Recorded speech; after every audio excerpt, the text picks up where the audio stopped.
Oke, hello guys and welcome back to my channel Kiranime. Di video kali ini kita bakal lanjutin pembahasan light novel untuk anime Shin no Nakama Trinity Yusa. Nah, di video kali ini kita bakal lanjutin part sebelumnya. Jadi buat kalian yang belum lihat part sebelumnya, jangan lupa cek dulu videonya di playlist supaya alur ceritanya nyambung dan bisa kalian pahami. Oke, sebelum kita ke light novel, buat kalian yang belum subscribe, jangan lupa subscribe dulu supaya saya semakin semangat dalam mengupload video. Dan jangan lupa aktifkan notifikasi lonceng supaya nggak ketinggalan video terbaru dari channel ini. Kalau sudah, langsung aja, ini dia. 私さ、せっかく悪いんだよね。照れないでよ。大丈夫でしょ。だって君、弱いもん。 Oke, kita lanjut dari chapter 128. Red membawa Rindara dan dua bawahnya ke ruang bawah tanah mansion Ruti. Mereka yang tertangkap sebelumnya kaget melihatnya. Oke, jadi di part sebelumnya kita udah lihat pertempuran antara Red melawan si Rindara ya guys. Dan di sini Red berhasil mengalahkan Rindara. Walaupun si temennya Rindara datang membawa Sandra, tapi si Red ini berhasil mengatasinya guys. Dan buat kalian yang belum lihat battlenya, cek aja di video sebelumnya. Dia tampaknya sudah siuman. Rindara sempat protes karena perbanyan tidak pas dan dia juga menanyakan siapa mereka sebenarnya. Di Sultan seharusnya tidak ada orang sekuat itu, tapi karena suatu keadaan, Ruti, Tifa, dan lain-lain tinggal di Sultan, membuat bajak laut kewalahan. Ruti dan lain-lain sudah jelas kekuatannya di atas rata-rata dan pengalaman tempurnya juga banyak, terutama ketika mereka melawan pasukan Raja Iblis. Nah, oke, jadi di sini si Rindara itu terkejut ya. Dan kaget tentunya karena ada Tifa, Ruru, itu nama samarannya, dan dia ini nggak tahu kalau ada orang sekuat mereka di Sultan guys. Ya jelas lah karena dia ini si Ruti dan di sini kan dari Hero Party ya sebelumnya. Jelas si Rindara kewalahan ya. Akhirnya Red berniat membawa Rindara bertemu Mistem supaya dapat menyelesaikan masalah mereka, dan akan gawat jika apabila kerajaan Feronia mengetahui kalau Rindara disandra, pasti angkatan laut mereka akan menyerang Sultan. Mestemsi ditemani Garadin dan Sien masuk ke mansion Ruti. Garadin terlihat kecewa. Garadin mengeraskan suaranya, nampak ingin komplain, tapi Mestemsi segera mengangkat tangan untuk menghentikannya. Garadin, sudah cukup, aku akan menyelesaikan ini sendiri. Tongkat Mestemsi menuntuk lantai. Menjadi seorang archmage sangatlah pahit. Kakiku juga sudah uzur. Apakah Rindara masih sama seperti dulu? Menilik kembali dan ingatan Mistem, Rindara hanya sedikit berubah. Berbeda dengan Mestemsi, wajahnya semakin menua.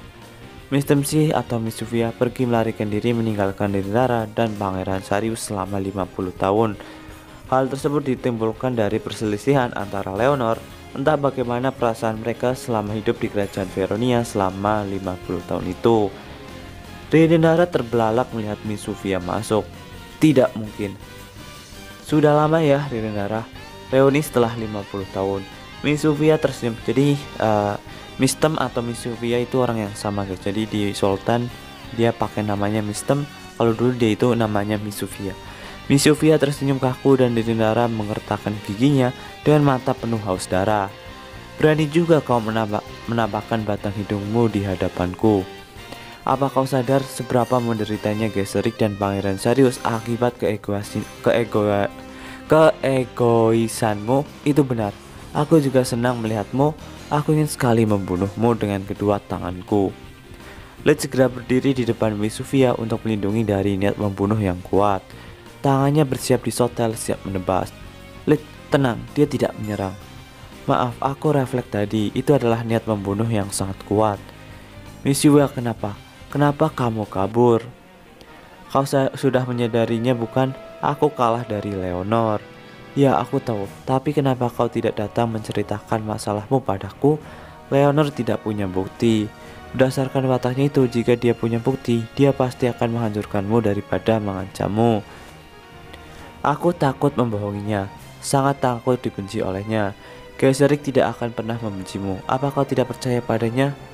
Aku sangat mempercayainya, tapi kitalah yang pertama mengkhianatinya, ucap si Misuvia. Di saat mereka tengah berdebat, tiba-tiba sudah berhenti. Ucapan Roti yang tiba-tiba mengejutkan Misuvia dan Dirindara. Aku tidak tahu kenapa dia melakukannya. Red lantas menatapnya, Lid, Garadin, dan yang lain menatapnya dengan situasi yang sulit. Tujuan kalian sama, semua terlihat baik, ucap Roti penuh kepuasan. Dirindara berpendapat bahwa Pangeran Silverio yang akan naik tahta. Bahkan Misuvia, mereka sama-sama berpikir kalau peluang Pangeran Sirius menang sangatlah kecil. Awalnya aku berniat menambahkan sedikit sentuhan pada diskusi, dan tanpa terduga mereka sangat fokus untuk berdiskusi.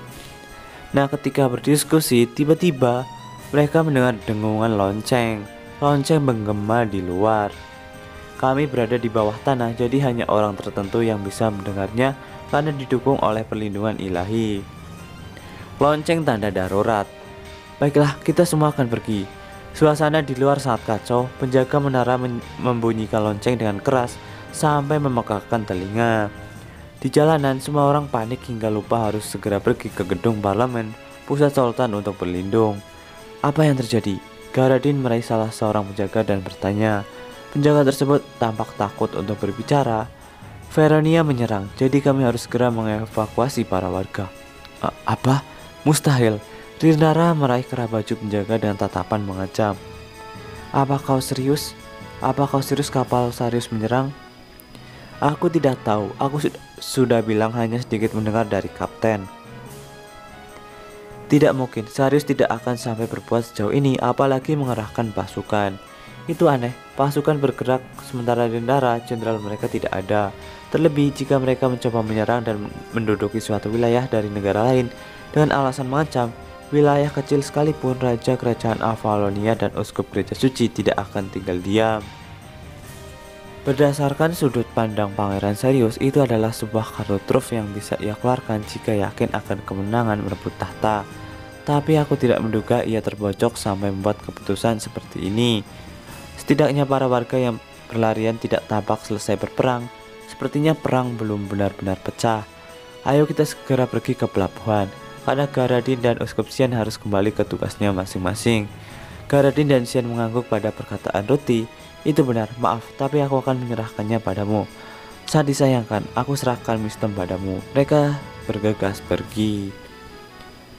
Red, Roti, Lid, Tise, Ugesan, Misuvia, Dirindara, dan 3 bawahannya pergi menuju pelabuhan. Dirindara tertegun melihat bendera Veronia berkibar di segala penjuru pelabuhan. Pemandangan macam apa ini? Sekarang tidak ada pihak kuat di Sultan selain Veronia. Tidak alasan juga Sultan mengibarkan bendera musuh. Aku paham kenapa Dirindara tercengang. Mundur juga merupakan strategi perang. Sultan tidak bodoh untuk menyerang balik musuh yang tidak bisa mereka hadapi. Tidak ada pilihan lain selain mundur, lalu melakukan negosiasi antar kedua belah pihak.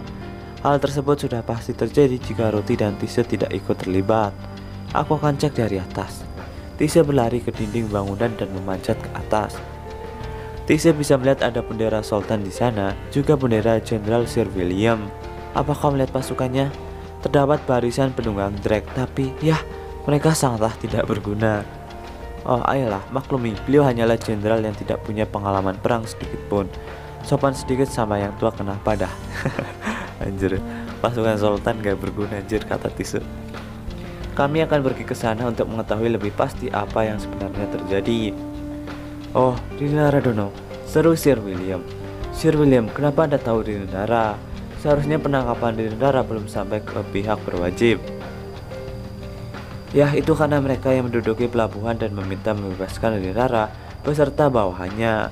Mereka bahkan memberikan uang tebusan sebesar 42.000 peril, membebaskan pelabuhan serta 8.000 peril sebagai kompensasi. Konyol. Aku tidak tahu bagaimana kalian menangkap Dirindara Dono, tapi yang pasti aku lega kalian membawanya. Kita akan segera kirim seorang pengabar. Tidak, kita langsung hampiri mereka. Aku bisa melihat jelas kelegaan di wajah Sir William. Beliau pasti kebingungan menghadapi musuh kuat yang menuntut dibebaskannya Dirindara, di mana beliau tidak tahu menahu sama sekali. Tenang Sir William, kita masih unggul karena memiliki Dirindara. Terlebih dahulu kita harus mengamati situasi dan baru membuat keputusan. Pahlawan Lid Wisdom sih, Sir William terbelalak dan terperanjat ketika melihat Miss Sofia. Ia kehilangan kuasa kakinya dan mendiku, "Mr. MC, aku tidak layak. Tolong ambil posisiku dan pimpin pasukan. Beban ini terlalu berat buatku. Tolong selamatkan kami seperti yang Anda lakukan di masa lalu." "Well, jangan meminta sesuatu seperti itu pada nenek tua ini. Sekarang adalah giliran kalian para generasi muda. Para prajurit akan takut jika pemimpin mereka takut. Bangun Will, jangan takut. Aku tahu kau sudah berjuang keras selama ini. Sekarang jelaskan pada kami semua yang terjadi. Aku sudah tua untuk memimpin pasukan, tapi kami akan membantu apa yang kami bisa, karena kami juga adalah rakyat Sultan." Sir William mulai menjelaskan semuanya kepada Miss Sofia dan Led. Katanya Sir William kewalahan mengevakuasi para warga dan telat mengumpulkan pasukannya, sehingga beliau bingung harus berbuat apa. "Aku serahkan bagian informasi pada Lid dan Miss Sofia, sementara aku menghampiri Rinara yang dijaga Tise." "Red Sun, kondisi Rinara terasa aneh," bisik Tise. Ekspresi yang Rinara tunjukkan sekarang sangatlah berbeda dari seorang jenderal kuat, bajak laut legendaris dari seorang High Elf yang sombong. Para bawahannya cemas melihatnya. Apakah aku membuat kesalahan lagi? Rasa penyesalan dan keputusasaan terlihat di wajahnya. "Oi, Rinara, apa kau baik-baik saja?" Rinara menutup wajah dengan kedua tangan mengacuhkan Red. "Sekali saja, aku hanya ingin berguna untuknya." Tutur katanya merembas melewati sela-sela jemari. "Aku penasaran siapa yang dia maksud. Aku tak tahu harus bagaimana." Sir William kelihatannya saat ingin menyerahkan Rinara dan bawahnya. "Kita akan segera menemui Pangeran Sarius," ucapku pada Rinara dan kacungnya. Mereka bernafas lega dan memapah Rinara dari kedua sisi. Nah, oke, jadi seperti itu. Sementara untuk light novelnya sebenarnya apa yang terjadi, apakah bakal perang atau tidak, dan bagaimana cara memecahkan masalahnya, kalian tunggu aja di video selanjutnya. Oke, mengucap sekian untuk video kali ini. Jangan lupa subscribe and like. Bye bye.